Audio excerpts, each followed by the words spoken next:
Hi, everybody. So glad to be here with you today and answer any questions you have about Reiki. Sometimes we just need to talk to a Reiki instructor and find out, what's on your mind, what's going on, what have you encountered that you don't know an answer to. So I would love to really have you comment in here if you're watching live, if you've got anything going on, and I'll answer it. And also I've collected a bunch of questions that you all have posted into the Facebook group here. So the first question somebody asked me is about Reiki symbols. What do we do when why are there so many different Reiki symbols? What about all these variations? What do we do when we've learned a few different versions of them? How do we handle all the differences and what is that all about? So there are symbols we learn at Reiki 2 and symbols we learn at Reiki 3. No symbols at Reiki 1, pretty much across the board. And what the Reiki symbols do, so the major energy of Reiki, if you're just doing plain Reiki without symbols, that is the energy of unconditional love, right? We know that it's a singular frequency. It's actually kind of like the combination of unconditional, it's like the crown chakra and the heart, so unconditional love. And that's why Reiki is so, comes through the crown and lands in the heart. Those two energies that come together create the frequency of unconditional love. And we do have, and when we're just doing Reiki at Reiki level 1 without the symbols, that's the frequency we're carrying. Now, the symbols at level 2 are sort of focus the energy, and this is how I learned it. And like I said, there's a lot of variations. Focus the energy into 3 different kinds of healing. So there's a symbol Chokure, that's the symbol for physical healing. Seiheki is the symbol for emotional healing, and has some psychic protection mojo with it too.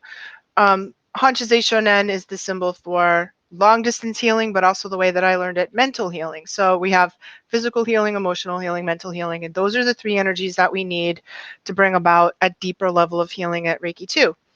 The symbols at level 3, master level, and they vary depending on what style you study. There's Daikomyo, the master symbol, Raku, and sometimes some other ones.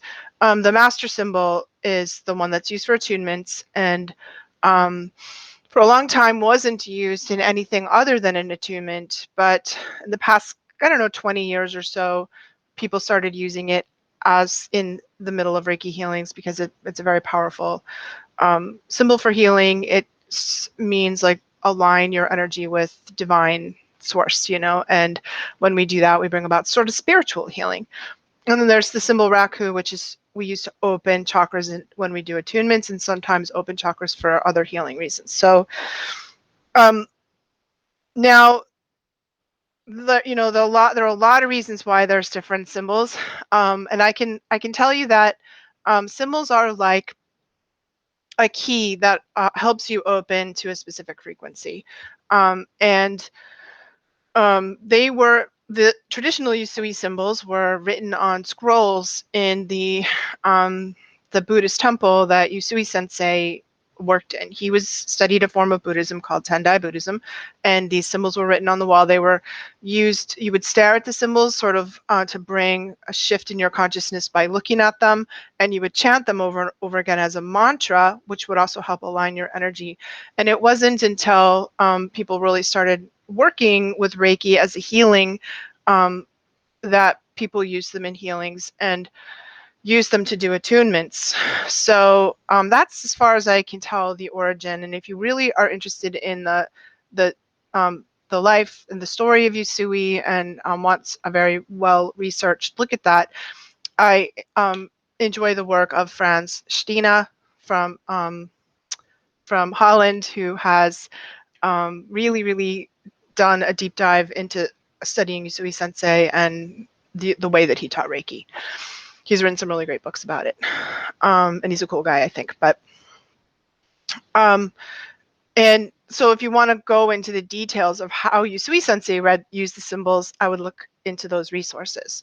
When the symbols came to America through Takata Sensei, the story is, I don't know if it's true, but this is the story that I heard, is that she changed the symbols a little bit She gave slight variations of the symbols to her. I think she only attuned like 5 or 7 Reiki masters in her whole um, time teaching.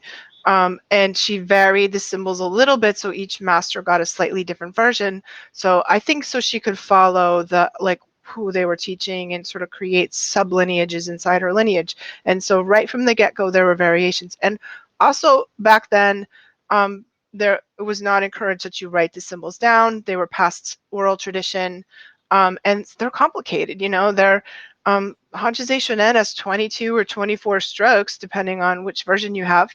And if you don't have a chance to write, like, you have to memorize that. If you don't have a reference book to look back on, there's going to be a lot of people slightly forgetting and changing and all that kind of thing. So the bottom line is the symbol, don't worry about it too much. The bottom line is the symbols are key that help you focus the energy in a particular way. We do honor our lineage sometimes by sticking with the symbols that we learned. If you have learned with another teacher and you see the symbols that I use and they're different, go with the ones that you feel comfortable with. Use the ones that you already know. If you want to try a variation and see if it feels different, do. It's not that big a deal. The symbols will help you focus on a particular frequency. And if we draw them wrong, or if we make mistakes, we don't remember them, our guides tend to correct that. Although I do think when you're learning the symbols first, it's very good to memorize them, practice them over and over again, learn how to draw them, learn how to focus them in your mind and see them in your mind, say the name of them over and over again so that you're comfortable with them, especially because by the time you get to the master level and you want to be doing attunements, you really need to know, have memorized them. And so, I don't know, don't freak out. It's okay if they're different. Do the one that you feel comfortable with. The variations aren't wrong. They're just variations. And then other people add symbols, and the non-traditional symbols. I use a few, actually, because one of my teachers was in the Diane Stein lineage, and she has a few non-traditional Reiki symbols. And other people like William Lee Rand have added symbols. And I don't know what to say about that. Be careful with them, be mindful of them. I don't mean to be careful, but just be thoughtful. Be thoughtful about them and see how it feels to you. Again, we honor the lineage that we came from, and that's an important part of Reiki. So I don't know. It's all right. Some people really feel like sticking only to the traditional Usui symbols. I get that. That's a perfectly fine choice. Other people sort of loop in a few of the non-traditional symbols if they feel right and are useful, and I think that's also okay. All right, so let's also ask here, my friend Wendy asked about the Reiki at the end of life. How do we do Reiki when somebody that's transitioning? And I've trained a lot of nurses, a lot of hospice workers, and how to do Reiki. It's really, really useful. And it can, I remember training somebody who was volunteering. She was a nurse. She was volunteering to do hospice work. She trained Reiki, and she called me, kind of freaked out the first time she did it, because she did this Reiki on this woman who was having trouble crossing over. She did an hour treatment, hands-on treatment, sort of, because the woman was hooked up to some machines, best she could, hands-on. And she said, "Oh my God, Lisa, 10 minutes after I did the session, she died. Did I kill her? Did I push her over the edge?" And she was upset and kind of freaked out. And I told her that that's not what Reiki can do, but Reiki can kind of gather enough light, enough energy if somebody's on the edge and they're deep in resistance. And sometimes when we pass, we really just need to relax and surrender into it. And the part of us that's holding on into fear, and in fear can kind of let go when if we're feeling supported enough. And that a lot of times people who are using Reiki at end of life experience that the Reiki gives that person enough relaxation, enough energy, enough focus to sort of let go when they're having trouble letting go. And it's not an easy gig, I mean, working with end of life, if that's something that you feel called to do. And if you're just helping somebody that you know in the course of your life, like somebody who's passing now, my dad passed away in October, and I was there when he passed, and I was doing a lot of Reiki on him. And I could feel him absorbing it, especially into the first chakra. So I could see that he had sort of separated from his chakras and was still really holding on to the first chakra. And, we were also holding his hand and telling him that we loved him and really being there for him. And the Reiki just seemed again like um, it sort of calmed him down enough to feel like able to let go. It's like our brain stem has to like let go, like and that part of us is so programmed to take another breath and to live and live and live. And I could see that it was again that feeling of relaxation, of surrender that allowed him to make his final take his final breaths and go, because he needed, it was his time and he needed to go. So when we're doing, and also, and you could do that long distance, absolutely. The person is going to use that energy for whatever they need. Sometimes they'll, they'll use it to hang on a little longer. I've heard that story too, where somebody was giving somebody, it was again a hospice worker who was giving Reiki to somebody, and that woman was holding on for her relative to fly in an airplane, and um, you, everyone was knew she was waiting for that last person to arrive that she wanted to see. And this Reiki practitioner said she felt like she was absorbing the Reiki to hang on long enough for that loved one to arrive, and they did. And then after some time passed of everyone reconnecting, then she went. So I think that we have to let go of our agenda about how the Reiki is going to be used. The Reiki that we give someone who's in transition, maybe used to pass, maybe used to hang on, maybe used to, I suppose, rally and get better. Although we often think that can happen. Like, um, I've seen many people be like, "Don't die, don't die, don't die," don't pass. And I don't know, that can create difficulty for the person that's transitioning if they feel that. Better to say it's okay to go. We're going to be okay. And also, whenever you're doing Reiki, um, some with end of life, some of it should be for the people who are still around, the people that are in bereavement, that have lost one. I think that for the most part, dying is, once we get over the hump and the fear and we've really let go, it's easier for them than it is for us, who are remaining here and have to deal with our grief and the sadness that we feel. Um, so that's the way to do it. Send it to the person who's passing, and give up your agenda. Just allow them to use it for whatever it is they need, and that might mean going, it might mean staying, and then see who else who's among the living that needs it. And then somebody else asked me, how do we weave the psychic things into Reiki when we're starting? How do we do that? And it's a great question. And I think that we start really with our intuition. So when you're doing Reiki, and Reiki is so good for intuitive and psychic things, we can use our intuition. Our intuition is our sense of, and often coming from our inner guidance, what we feel in our body. Your body's telling you what our emotions feel. So I have a good feeling or bad feeling about that, or I just feel like moving my hands here. I don't really know why, but I feel like doing that. I feel like I should keep my hands here for a longer. And then the sense of knowing, we don't know why we know, we just know. If you know anything about the chakras, those are your first three chakras. The first chakra is your body, what we feel in our body. The second chakra is the emotions. What are we feeling in our emotions? The third chakra is the gut knowing. The I don't know why, I just know gut. And those things together create our intuitive self. So if you're, and this is why I have people really ground, because if you're not grounded, you're not going to feel things in your body. And especially if you're empath, if you're on the empath side of things and you're doing Reiki, you're going to feel in your body what they're feeling in their body. Put your hands on somebody and all of a sudden you feel their pain. You can feel their physical sensations. Oh, wow, they're not breathing. And you take a deep breath and they breathe. They're like, wow, I wonder if my back suddenly hurts. Is that me or is that them? And, you can ask, okay, do you have back pain? Or I'm just trying to figure out if that's yours or mine. And I always, when I feel something when I'm doing Reiki, the first thing, whether it's emotional or physical, the first thing I ask myself is this me? Whose pain is this? Is it mine? Is it my client's? And almost always I know. I'm like, no, it's me. I'm I'm leaning over the table and I'm like, don't have good body posture. My back is sore. Or I know it's not mine. I was fine 5 seconds ago. It's theirs, you know? And if I get something that's theirs, I'm like, thank you. And I thank you for the information because it's good information.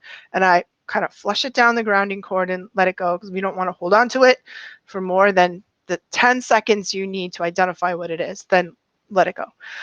Drop it down the grounding cord with your breath, release it. And so we need to be in our body. We need to be paying attention to our emotions and our inner knowing.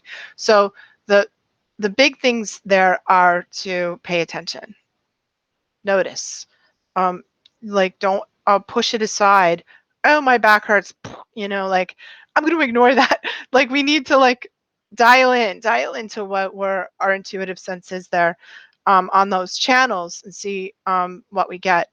And then we need to act on it. Like, oh, like I feel like I shouldn't move my hands, so pay attention and then do it. Like keep your hands there until you feel like it's time to move them. And those 3 steps, paying attention and acting on things, really start the flow of our intuition. So they start bringing up our intuition to a bigger degree. Um, and then what? Once we kind of have our intuition going, oftentimes our psychic drops in. And the psychic is more where if your intuition is listening to your inner guidance, psychic is the ability to connect with our guides or sources of information that are outside of us. Your angels, your healing guides, your client's dead granny who's showed up to help out in the session or has a message. And that's a deeper study. That takes a little practice. Intuition is a good base point. Everyone's got it. Everyone can make it bigger. If you want to really develop your psychic ability, it takes a bit of study. I think, it's a bigger topic, and I teach a lot of different levels of psychic development. I have,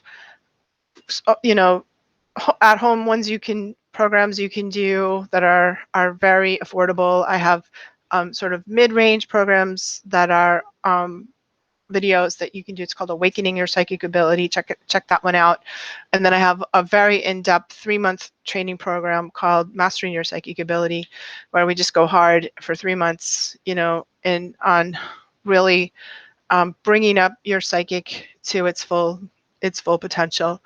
Because I do think that we need training, and psychic ability is like musical ability or athletic ability or anything like that. Even if you have boatloads of talent, you still need to practice, you still need to study. You need to know some things and you need to practice have like practices like, you can read about going to the gym, but eventually you have to go to the gym and lift the muscle. Psychic's a lot like a muscle that needs to be exercised, worked out in a thoughtful way.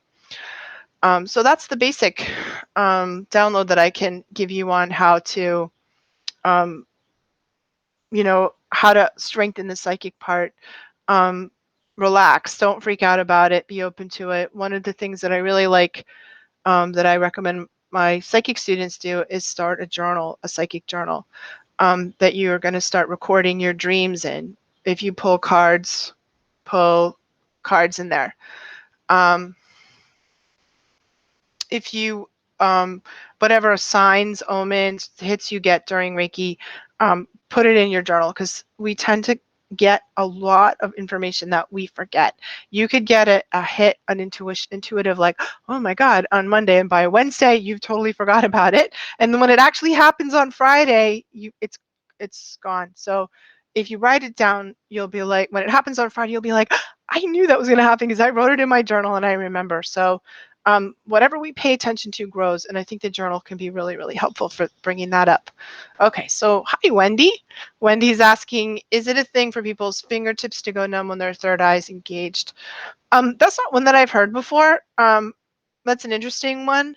I do think that people have physical signs in their body often when their third eye is engaged. So as far as every student that I've worked with, um, every student I've worked with has some kind of physical sign. Some people get chills, some people get shivers, some people cry, actually, like, or get teary. Some people, I used to feel this feeling of like flies walking in my head when my third eye is engaged. So So I wonder, Wendy, if that's what it is for you, like if that's your sign, and we may have more than one sign. Um, I think that's a good thing to pay attention to, and that means when you feel the fingertips numb, even when you're not doing Reiki or working, it's a good time to be like, am I having am I having a psychic hit? Like why is that happening to me? Like I could be minding my own business, and if I felt the flies walking in my hair, even if I'm in the grocery market or I'm at the gym, I'll be like, whoa, okay, my guides are here. What are they trying to tell me? That That's really good to be able to link that third eye engagement with some physical sensation we're having in our body, just because we have more awareness of what is happening. So that can be yours. And I wonder if there's a connection, because it's your hands, if there's a connection to wanting to do some healing, like that. If your fingers are you're feeling sensation or tingling, numbness, something going on in your hands because there's like healing energy flowing through you, Wendy. I wonder if that's part of it. So I think that's all the questions that I have. Um, and and that seems to be everything that I've got today. So I just want to thank you all so much for dropping in to Ask a Reiki Teacher. That was fun to hang out with you. And if you missed this live and you have more, chat them into the chat box, after the video is over, and I'll answer them there. And also just want to remind you guys that my online Reiki 1 is out now. Um, and it's starting next week, and you can sign up for it now. It's pretty cool. I'm really proud of it. Put a lot of work into it. It's over 16 hours of training, videos and PDF files, and it's multimedia. There's a lot of information in there. So if you feel like you want to do level 1 again, or you haven't done it yet, and this one comes with you also get an attunement as part of this, customized attunement that we're going to do live together, and also a certification from me. So check it out, Psychic Reiki 1. I'm really proud of it. And this week, or actually next week, I'm going to be finishing all the videos for Reiki 2. So get ready for that. That's coming along any minute now too. So you guys have a great weekend. Thank you so much for being here with me today and giving me some great questions to go over. And let's keep the conversation going in the Facebook group. Have a beautiful day, you guys. Bye.